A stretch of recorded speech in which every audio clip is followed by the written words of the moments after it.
Hi people, it's Archivist here, and today we're going to be taking a look at Sonic Runner's Adventure for iOS and Android devices. And, well, this is a bit different for me because I don't normally review smartphone games.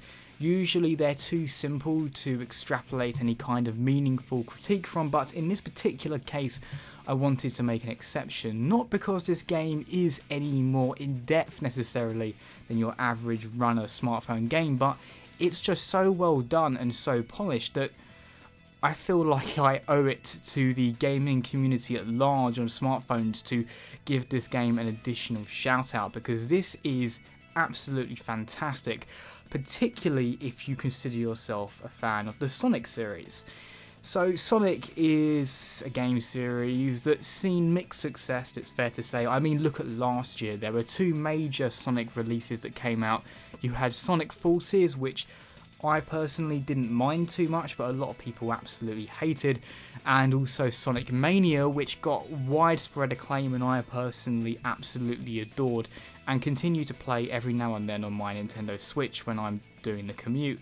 But I've begun to realise that using my Switch on the train can be a bit cumbersome when, it's a particularly busy day. You really have absolutely no room to even hold a very small tablet device, so I tend to play more smartphone games at the moment. And this is an absolute gem for that, because this is a game that, okay, it does have some traits that make it stick out as a smartphone app. It does have auto run, so you don't influence the speed of your character, it just runs for you. And it does have the ability to revive if you spend a certain number of rings, which is a rather smartphone idea where rather than dying you can sacrifice something to keep going. But the DNA, the essence of this game is so quintessentially Sonic that I don't just recommend it as a time killer to people who, like me, enjoy playing apps on the commute to kill time. This game is genuinely worth playing if you're a Sonic fan. It's not just a reskin of a popular smartphone genre. This, in and of itself, feels like the perfect love fit. It's not that we haven't seen decent iOS or Android games for Sonic. We've had, the original Sonic titles available, as in from the Genesis era. We've had the Sonic Dash games, which are pretty much reskins of Temple Run, and while fun, do feel very smartphony in terms of their pay design and also just the way they play out.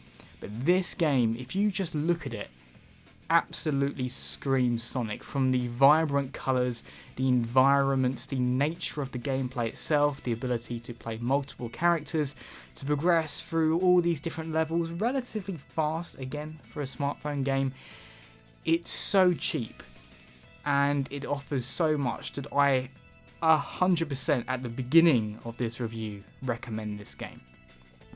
So it has a very basic structure. You have these various regions with lots of different sub-levels inside of them, and these different levels have slightly different approaches to the gameplay. You might have a boss battle where it's fighting Eggman and you have to avoid his attacks.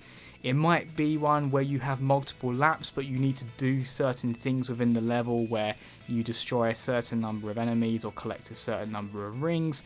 Some of them it's how far can you get in a set number of time, and others are just a straightforward stage.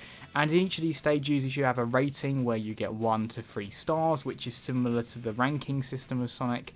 I would have, if I had any say in this game, have, rather than using a star system, just made it more like the grading system, like S rank to D rank like you have in the regular Sonic games, just so that it had even more of the essence, but the 3-star system is perfectly fine.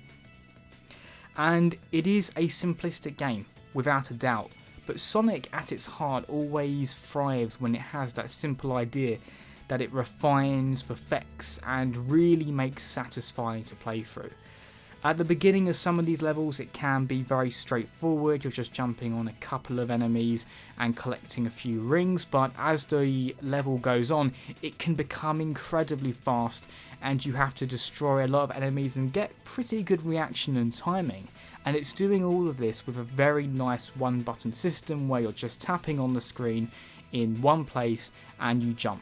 And it's just with that one jump mechanic that you can do most of the actions in the game. There are a few power-up items you may choose to bring with you into the game, like a ring magnet, but other than that, you can just very easily control Sonic or Tails, or one of the many characters you can unlock throughout the game, which again is a great staple where it's not just you playing as Sonic, you can play as Tails, and Tails has the ability to fly like he's known for. You've got Knuckles and Shadow, Omega and Rouge down the line as you unlock them. Sonic, quite interestingly, can do multiple jumps, not infinitely, but enough to destroy multiple enemies together. So you can either just jump in succession to collect multiple rings or to get to a higher location, but you also are encouraged to jump on top of enemies, not just for the additional points, but it builds up your momentum, and you can use it to reach higher locations, which is quite useful. And momentum really is the key feature of this game. You want to, if you can, never stop moving. You have to do a lot of platforming, avoiding gaps, and destroy enemies to build up your momentum or just to avoid them. Sometimes you don't want to take any action, you want the natural flow of the level to take you where you need to go, so there's a little bit of when do I act and when do I leave it to keep into play. Also, and this is where you can tell there has been some true heart put into this game by developers, it will go into the signature just take a step back and watch them do something moment where they might do a loop-de-loop, or the camera will do a slight pan and you can see a slightly more cinematic look at the action. Things that aren't necessarily adding to the gameplay but make the product feel more full, like the production values really matter. And it just hits so many high points, so many of those signature Sonic moments that make the 2D scroller games work. But again, this isn't fully 2D, it's that 2.5D style of gameplay where it's, a 2D plane but using 3D models, which I think, in my humble opinion, is where the series has really worked. If you look at games like Sonic Generations and even Sonic Colors and Sonic Forces, I feel like the gameplay works the best when it's in that 2D plane but still has the visual prowess of a 3D environment. So the fact they went with that, I'm very much in favour of. Also, the graphics just look very clean. Not all of it is 3D, some of it's drawn. It's exceptionally colourful, and with today's smartphones having such strong colour reproduction, particularly if you've got an OLED screen, it's a very satisfying game. Maybe some of the elements of a typical smartphone app perhaps shouldn't be here. Sometimes I felt like my ability to continue if I paid 100 rings was a little bit unnecessary. Maybe they could have just made me restart and made the game a little more challenging. Levels are quite drawn out because, again, there has to be a time-killing aspect to it, because I think that's why people typically play smartphone games. But on the whole, it really stands up. It's not just your average smartphone game, in my opinion. It goes a bit further.